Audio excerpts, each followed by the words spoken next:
Après la giga grosse claque que je me suis mangée la semaine dernière avec Spider-Man Across the Spider-Verse, j'étais quand même très curieux de voir ce que ce nouveau film Transformers Rise of the Beast, d'ailleurs lui ils l'ont pas traduit en français, allait donner. Et qu'est-ce que j'en ai pensé? Je vais vous donner mon avis, sans spoiler dans un premier temps et ensuite avec spoiler.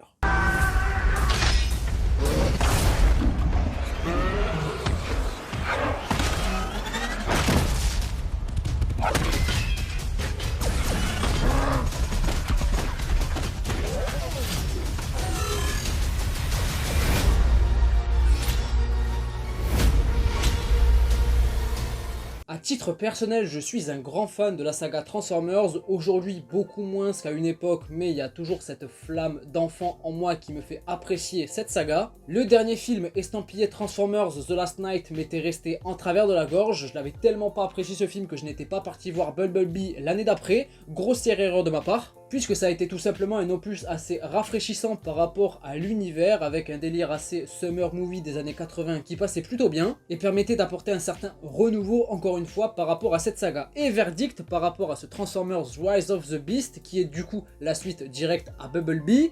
Alors, pour être tout à fait honnête avec vous, j'étais hypé, mais dans une moindre mesure, je vais pas mentir, j'étais surtout très curieux de voir ce que ça allait donner, en espérant que ça allait être une bonne surprise, mais j'avais pas d'attente particulière, à part juste de passer un bon moment au cinéma, et de me dire que cela allait être potentiellement un bon retour en force de la saga, et verdict, je dois dire que j'ai passé un plutôt bon moment au cinéma, pour être tout à fait honnête avec vous. Alors je sais qu'habituellement, dès qu'on commence une critique comme ça, c'est pour parler d'un film pas ouf. Le film est ce qu'il est, il n'est pas exceptionnel. Pour mettre les pieds dans le plat d'entrée de jeu, il est réalisé par Steven Caple Jr., réalisateur de Creed 2, entre autres films que moi j'apprécie tout particulièrement.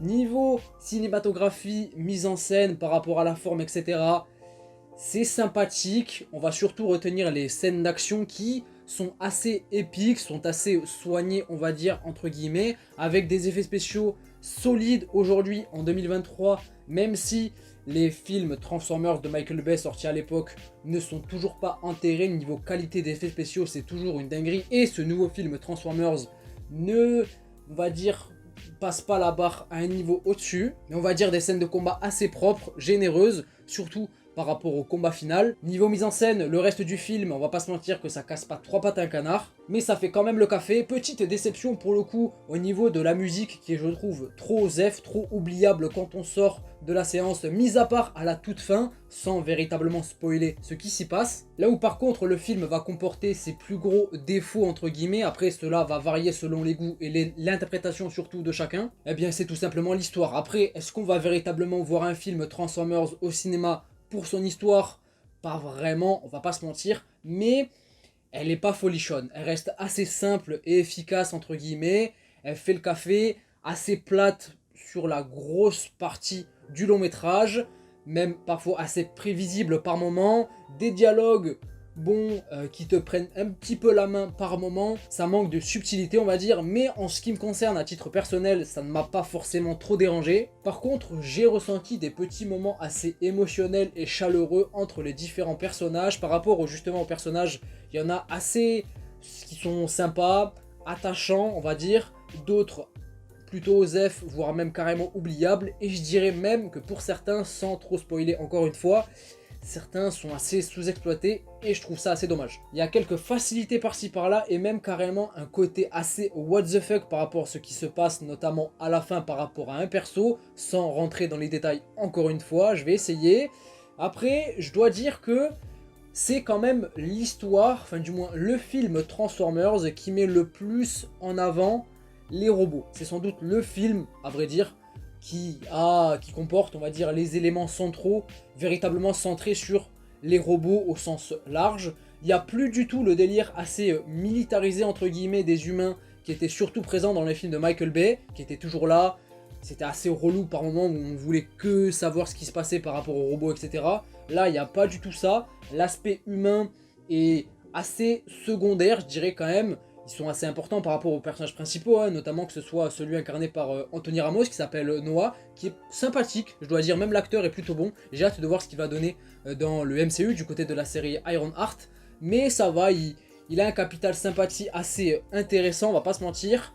Mais dans l'ensemble, encore une fois, je me répète, mais ça casse pas trois pattes à un canard. J'ai beaucoup utilisé cette expression, mais elle englobe véritablement ce que je ressens par rapport au film. C'est que j'ai passé un bon moment, c'était sympa, avec aussi un aspect humoristique qui fonctionne plutôt bien la plupart du temps, je trouve. Alors c'est aussi très personnel, hein, l'humour, ça va nous toucher ou pas. En ce qui me concerne, il y a pas mal de blagues qui ont fait mouche, notamment par rapport à Mirage, je spoile pas non plus ce qui se passe et ce qu'il dit, doublé par Mr V pour le coup. Et d'ailleurs, Mr V, justement, j'en viens, moi qui étais assez réticent par rapport au fait que Mr V, très connu sur internet évidemment, double un personnage dans le film, c'est pas un acteur, c'est pas un doubleur, et il a une voix assez atypique que tu reconnais tout de suite et qui, moi, aurait pu me faire sortir du film.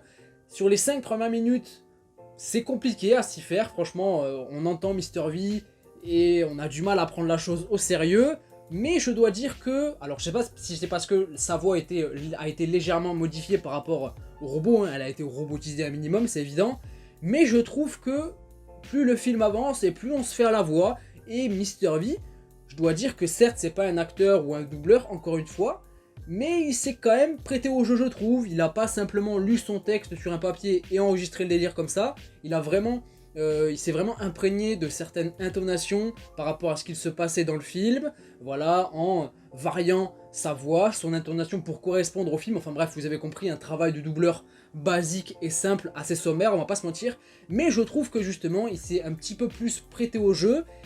Et on finit par s'y faire, je trouve, sur la quasi-totalité du film. Donc voilà, pour conclure cette partie sans spoiler, encore une fois, c'est un film que je qualifierais de sympa sans plus. Ça va pas révolutionner la saga Transformers, ça ne sera clairement pas le film de l'année. Par contre, il y a un petit teasing de fin, justement, je reviens sur ce que je viens de dire il y a quelques secondes, où ça révolutionnera pas la saga Transformers, mais par rapport à ce qui se passe un petit peu à la fin, si c'est bien exploité potentiellement sur une suite, j'en dis pas plus, eh ben ce film peut me faire mentir par rapport à ça. Donc voilà, c'est tout ce que j'ai à dire sans spoiler concernant ce film Transformers. Voilà, j'ai voulu prendre un accent bilingue, je galère à parler, c'est compliqué. Transformers Rise of the Beast, allez le voir pour ceux qui ne l'auraient pas vu, je sais pas si ma partie sans spoiler vous a donné envie ou pas d'y aller. En tout cas, si vous en avez l'occasion, si vous avez le temps, les moyens, etc., franchement, allez-y. Vous n'allez pas passer un moment désagréable, je trouve. C'est un blockbuster assez classique,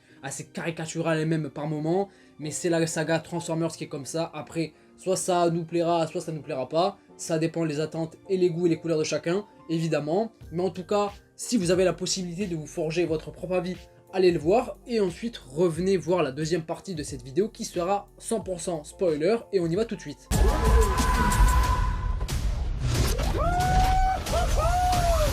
Non, t'approches pas. Ah, je croyais qu'on était potes. Quand je disais qu'il y avait des personnages sous-exploités, selon moi, je parlais principalement des Maximals. La nouvelle fameuse race de Transformers qui a été introduite pour la première fois dans ce film et qui a un petit peu influencé le titre, hein, notamment Rise of the Beast. C'était assez logique qu'on pouvait attendre pas mal de ces fameux robots dans le film. Je dois dire que, mis à part le gorille, donc Optimus Primal et le faucon, dont j'ai oublié le nom, excusez-moi, le reste... pour le coup, que ce soit le rhinocéros ou encore la panthère ou le puma, je sais pas qui c'est. Pour le coup, je trouve que c'était dommage. Ils étaient pas véritablement bien exploités, assez osef pour le coup. Franchement, on les enlève du film, ça change pas grand chose. Là où le gorille, hein, Optimus Primal, était assez cool, assez stylé pour le coup, que ce soit par rapport au design, mais aussi par rapport aux capacités qu'il pouvait mettre en avant en tant que gorille, etc. Ça a été bien traité. Mais dans l'ensemble, ouais, j'en attendais un petit peu plus. Surtout que, bon, certes, on commence le film au tout début avec eux sur leur planète pour introduire la menace principale du film, que ce soit Unicron, le fameux voilà, Galactus, bouffeur de planètes, qui est là en l'air et qui représentait un petit peu la menace en toile de fond, et ses sbires qui étaient à sa botte. Pour le coup, les Maximals, c'est une petite déception de mon côté, à titre personnel. Ensuite, pour rester sur les robots, sur les Transformers, c'est sans doute le plus salaud des Optimus Prime qu'on a eu dans ce film. Parce que Optimus, dans la pop culture, depuis très longtemps, il est souvent caricaturé, sans être péjoratif, hein, je trouve, comme étant le leader, le chef d'équipe, cliché, charismatique, qui va être là pour te motiver et te pousser à le suivre quoi qu'il arrive. Et c'est la plupart du temps, tout le temps ça dans les films de Transformers, et moi je l'apprécie ce personnage. Et pour le coup, bah, dans ce film-là, on a une version assez particulière, beaucoup plus détestable, entre guillemets, je dirais, même assez humaine, paradoxalement. C'est assez bizarre. En fait, je sais pas comment me positionner par rapport à lui dans le film. Je sais pas si j'ai apprécié la proposition, ou si je l'ai trouvée intéressante, mais trop superficielle et pas assez développée. Mais en tout cas, ce qui est sûr, c'est que c'est un Optimus Prime assez différent de ce qu'on avait l'habitude de voir dans les films Transformers. Après, libre à chacun d'interpréter le délire comme il le voudra. Mais ouais, mitigé par rapport à Optimus. Les autres Autobots sont, ouais, aussi, ouais, sous-exploités ouais, également, hein, mis à part. Enfin, même Arcee, il y avait quelques scènes d'action assez convaincantes avec elle, où on mettait en avant surtout son agilité. Ça, c'était cool.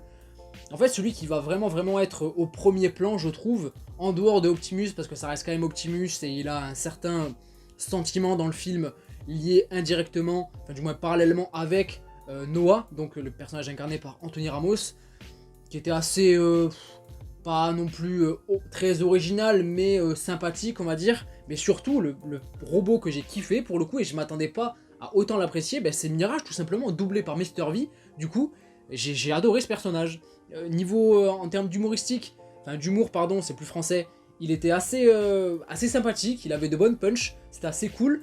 Niveau capacité technologique, etc., même si j'aurais aimé qu'on en voie plus de son côté, ça reste assez sympathique. Et puis j'ai aussi adoré l'alchimie qui régnait entre lui, Noah, donc son ami, la fameuse Dream Team qu'il composait avec lui, et surtout le petit frère. C'est sans doute, au-delà même des scènes d'action, l'aspect émotionnel entre le grand frère et petit frère, un truc qui m'a assez pris, assez touché, on va dire, sans m'émouvoir aux larmes absolues.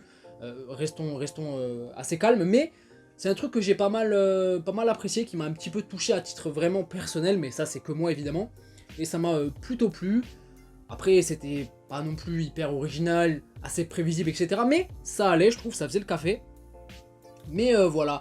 Après, dans l'ensemble, comme j'ai déjà dit sans spoiler, et c'est pour ça que cette partie spoiler sera pas très longue, ouais, une histoire assez simple, hein, franchement assez simple, qu'on a déjà vu. J'ai l'impression que ils ont pioché un petit peu à droite à gauche sur les différents films Transformers qui sont sortis jusqu'à présent, et ressaucé sous une nouvelle forme, sous une nouvelle manière, en introduisant des nouveaux robots entre guillemets, en écartant complètement le côté militarisé. Pour le coup, ça c'est bien. Je trouve que justement depuis ce nouvel ère, ce renouveau que a permis d'apporter le film Bumblebee, il y a plus du tout ce côté militarisé, soldat, qui était pas mal insufflé par Michael Bay, ça il faut le dire. Pour le coup, dans les précédents films, là c'est plus du tout le cas. Les humains sont relégués au second plan, et c'est vraiment une poignée d'humains à titre personnel, et on va surtout mettre en avant dans ce film les Transformers en fait, tout simplement par rapport à l'histoire qui est développée, qui est pas folle, mais ça va, ça fait le café, tout simplement. Je pense que j'ai tout dit, il n'y a pas spécialement d'autre chose à dire. Si, la musique, pour le coup je disais que c'était assez osef sur une grosse partie, vraiment oubliable, et ce qui est assez dommage pour le coup, mis à part à la toute fin, lors du dénouement et du climax final qui se conclut, où on a justement la musique classique, entre guillemets, le thème principal des Transformers qui résonne, et ça évidemment, vu que le thème Transformers est un classique, ça m'a mis des frissons, ça a fonctionné, la petite fibre nostalgique m'a touché. Et ensuite, par rapport à la fin, oui, parce que je vais terminer sur ça quand même, ça serait assez logique, le petit teasing avec un potentiel crossover du côté des G.I. Joe, pour le coup, je crois que ça avait été dit il y a quelques semaines, indirectement pour le coup, par rapport à la saga Transformers qui pourrait croiser G.I. Joe au cinéma dans l'avenir. Pour le coup, ça va potentiellement se faire si ce film Transformers est un succès au box-office, hein, ça sera un élément assez déterminant pour le studio d'aller là-dedans et de poursuivre le teasing. Alors, à titre personnel, G.I. Joe, je suis pas friand de cette saga, c'est pas que j'aime pas, c'est juste que j'ai jamais regardé, à part peut-être un seul film, et encore je crois que je l'ai pas fini, mais en tout cas c'est assez lointain pour moi. Je suis pas le plus connaisseur du délire, donc c'est pas un teasing qui moi me hype, mais si ça permet d'apporter un truc en plus par rapport à la saga Transformers, franchement, ça peut être cool. Après, si c'est bien fait, ce sera bien. Si c'est moins bien fait, ce sera dommage. C'est assez logique. Voilà, je pense que j'ai tout dit concernant cette critique de Transformers Rise of the Beast. Moi qui voulais faire pas trop long, je sais pas combien de temps la vidéo a duré. Vous verrez vous de votre côté. Mais en tout cas, n'hésitez pas à me dire en commentaire ce que vous avez pensé de ce film, en long, en large, en travers. Est-ce que ça vous a plu, moins plu? Est-ce que pour vous c'est un renouveau convaincant et un retour en force par rapport à la saga Transformers qui vous a plu? N'hésitez pas à me partager votre avis dans les commentaires, qu'on en débatte, ça peut être très cool. Et puis tout simplement, n'hésitez pas à mettre un petit pouce bleu si la vidéo vous a plu, à vous abonner si ce n'est pas déjà fait. Mais vous êtes obligé de rien, le simple fait de regarder la vidéo et d'être resté jusque là, ça fait énormément plaisir. Donc merci à vous, et puis moi je vous dis à la prochaine, prenez soin de vous et de vos proches. Ciao ciao.